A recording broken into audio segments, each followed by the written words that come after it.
오늘 우리에게 주신 하나님의 말씀은 사사기 1장 22절로부터 26절입니다. 함께 보도록 하겠습니다. 요셉 가문도 베델을 치러 올라가니 여호와께서 그와 함께 하시니라. 요셉 가문이 베델을 정탐하게 하였는데 그 성읍의 본 이름은 루스라. 정탐꾼들이 그 성읍에서 한 사람이 나오는 것을 보고 그에게 이르되 청하노니 이 성읍의 입구를 우리에게 보이라. 그리하면 우리가 네게 선대하리라 하매 그 사람이 성읍의 입구를 가리킨지라.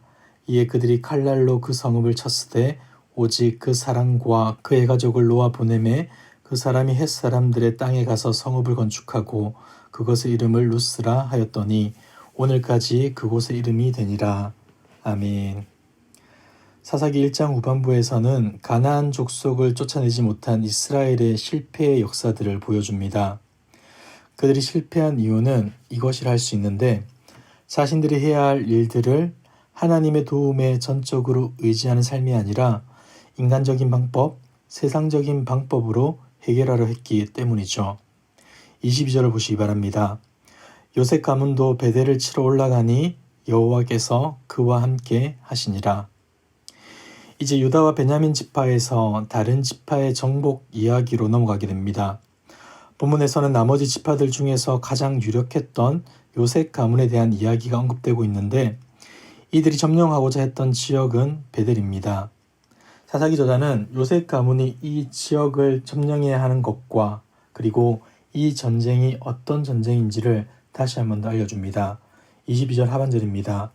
여호와께서 그와 함께 하시니라.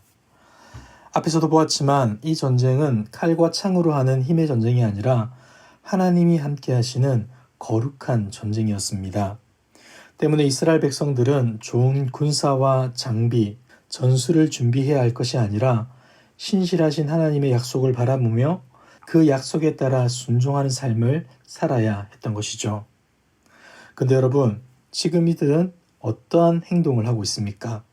23절입니다. 요셉 가문이 베델을 정탐하게 하였는데 그 성읍의 본 이름은 루스라. 그들이 가장 먼저 했던 것은 베델을 정탐하는 것이었는데 이 장면은 어찌 보면 여호수아가 여리고를 정복하기에 앞서 정탐꾼을 보냈던 것과 매우 비슷합니다. 그런데 이 두 사건을 면밀히 살피다 보면 둘 사이에는 상당한 차이가 있음을 알 수 있습니다. 24절을 계속 보시길 바랍니다. 정탐꾼들이 그 성읍에서 한 사람이 나오는 것을 보고 그에게 이르되 청하노니 이 성읍의 입구를 우리에게 보이라. 그리하면 우리가 네게 선대하리라 하매. 베델을 점령하려고 했던 요셉 가문 그들은 분명 가나안 성읍 주민과 언약을 맺지 말라라는 하나님의 명령을 알고 있었을 것입니다.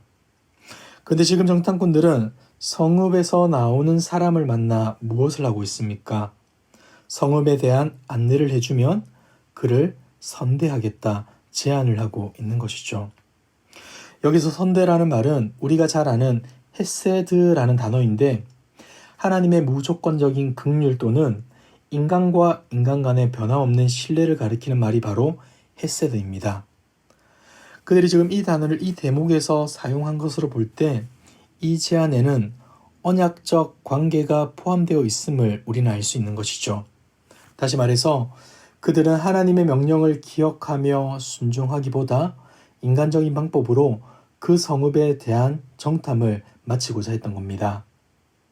근데 여러분, 어떤 분들은 오늘의 본문을 보면서 여호수아가 보낸 정탐꾼들도 라합과 언약을 맺지 않았습니까? 라고 따져 물을 수도 있을 겁니다. 그런데 여러분, 당시의 상황은 지금과는 많이 달랐습니다. 여러분들이 잘 아는 것처럼 이스라엘에 대한 소문을 들었던 라합은 먼저 정탐꾼들에게 선대를 베풀었습니다. 그리고 하나님에 대한 신앙 고백과 함께 자신의 집을 구원해 줄 것을 부탁하였고 이에 정탐꾼들은 그 라합과 언약을 맺게 되었던 것이죠. 베델을 차지하는 과정은 여리고성을 정복할 때와 표면적으로는 비슷해 보이지만 그렇지가 않습니다.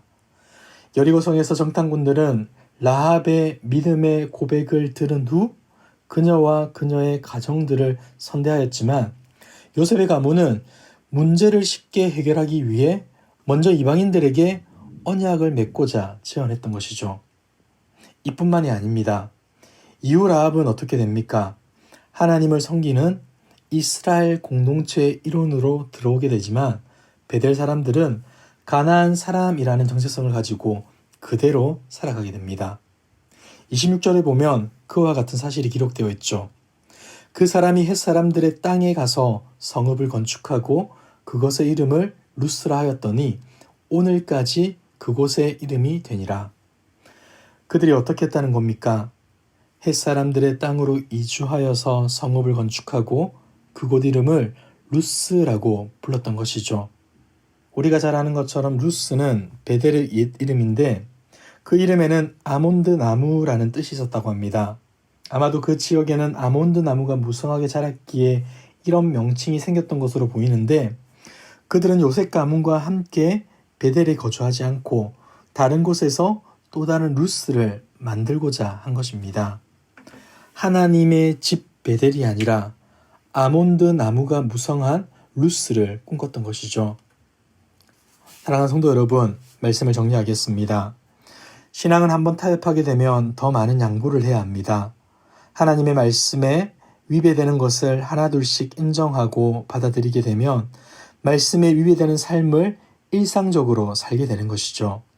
그리고 이것의 결과는 하나님의 거룩하심을 잊어버리고 나도 모르는 사이에 거룩하지 못한 삶을 살게 되는 것입니다.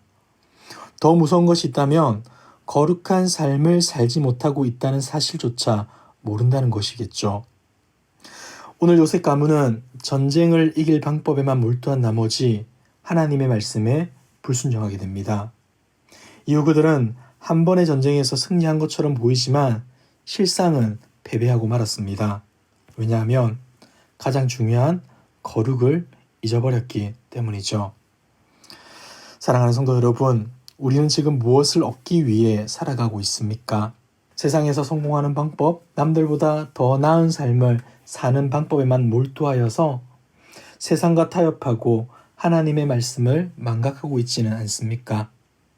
우리에게 가장 중요한 것이 거룩임을 기억합시다. 나는 신앙생활을 잘하고 있어 라는 자만을 버리고 오늘도 하나님의 거룩을 묵상하고 그분의 말씀에 따라 순종함으로 하나님이 기뻐하시는 거룩한 백성으로 세워지는 저와 여러분들 되기에 주님의 이름으로 축복합니다. 기도하겠습니다.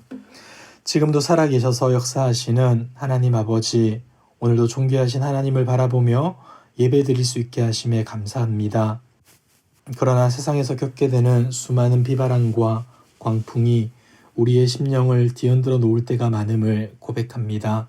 주님, 우리를 긍휼히 여겨주시고 은혜해 주셔서 어떠한 상황에서라도 하나님만을 바라보게 하옵소서. 세상과 타협하고 하나님의 말씀을 망각하는 어리석은 인생 아무도 없게 하시고 날마다 거룩을 지켜나가는 신실한 하나님의 백성 되게 하옵소서. 비록 우리가 겪게 되는 수많은 영적 전쟁 가운데 힘들어하고 아파할 때가 있겠지만 그때마다 하나님의 말씀에 믿음으로 반응함으로 주님이 주신 참된 승리를 맛보게 하옵소서. 이 모든 말씀 예수 그리스도의 이름으로 기도드리옵나이다. 아멘. 이 시간 주신 말씀을 붙들고 기도하시고 주간 기도 제목을 따라서 부상과 민족과 한 주간의 승리를 위하여서 기도하겠습니다. 우리나라와 민족을 위하여서 부상과 한국 교회의 영적 부흥을 위하여서 기도해 주시기 바랍니다. 그리고 우리 모두가 말씀과 기도 가운데 승리하는 한 주간의 삶을 살아갈 수 있도록 특별히 태풍이 북상하는 가운데 우리나라뿐 아니라 모든 지역에서 큰 피해가 발생하지 않도록 기도 부탁드립니다. 합심 기도 제목과 각자 가지고 오신 기도의 제목으로 기도하시다가 자유롭게 처소로 돌아가겠습니다. 기도하겠습니다.